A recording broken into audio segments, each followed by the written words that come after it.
अजाब है। आपको पता है कौम लूत पर, मैं एक बात भूल गया हूँ, कौम लूत पर दूसरी वजह क्या थी अजाब की? वो कहते थे हमारा इलाका खूबसूरत है। और जिस वक़्त कौम लूत जिस जगह पे आए थे ना, वो खित्ता जिसको कहते हैं कुर्रा अर्ज़ या प्लाट या बस्ती या गांव, जिसको बस्ती कहा है करिया कुरान ने, वो बस्ती पूरे कुर्रा अर्ज़ पर खूबसूरत भी थी, ज़रखेज़ भी थी। पूरी ज़मीन में वो खित्ता जो कौम सदूम, बस्ती सदूम उसका नाम है, सदूम कुर्रा अर्ज़ पर सबसे ज़रखेज़ सबसे खूबसूरत खित्ता था।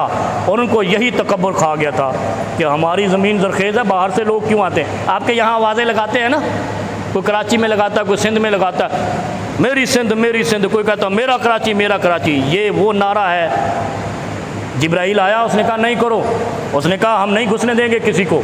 जिब्राइल ने एक जाते हुए अपने 700 परों पर है ना, एक पर का पीस फेंका, पर का पीस फेंका। मैं आपको कौम लूत पे अजाब की शक्ल बताता हूँ, फिर आप ये सोचना ये जो मेरी मेरी का नारा लगाते हैं, ये मेरी मेरी का नारा जाहिलियत का नारा है, अजाब को दावत देने का नारा है। कोई मेरी नहीं, क्यों?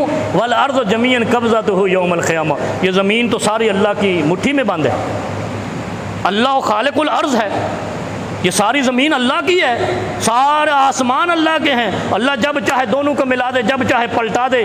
और जिब्राइल से कहा एक पर फेंक, फिर तमाशा देखेगी। जब जिब्राइल के पर का एक पीस ज़मीन की तरफ कौम सदूम, असल में कौम सदूम कौम लूत है।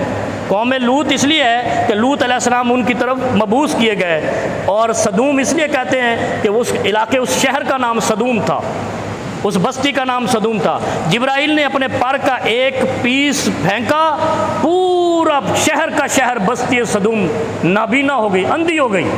और अगले दिन जिब्राइल आया, एक दिन अंधी रही वो कौम, दूसरे दिन जिब्राइल आया, अपने पर पे उस पूरे शहर को उठाया और आधे आसमान पे जाके उल्टा के फेंक दिया। क्या नारा था उनका? एक हम जिन्स परस्ती, दूसरा मेरी सदूम मेरी सदूम, ये मेरी सिंध मेरी कराची मेरी कराची। ये नारे नहीं लगाओ, ये ज़मीन तो खुदा की है। वो देखो ना, बालाकोट का शहर ही खुदा ने तबाह कर दिया था, एक ज़ल्ज़ले के ज़रिए निशानी दिखा दी कि अल्लाह जब चाहे। वो मैंने पिछले जुमा भी कहा था कि बाद में लोग अटकल पच्चू लगाते हैं, वो इस वजह से ज़ल्ज़ला आया, वो किसी वजह से नहीं है, ये अल्लाह की कुदरत है। अल्लाह पे यकीन करो तो अल्लाह तुम्हारे ईमान की कदर करेगा, और अगर अल्लाह पे यकीन नहीं है, अल्लाह को ईमान तुम्हारे की कोई ज़रूरत नहीं। अल्लाह की कुदरत पे अगर यकीन नहीं है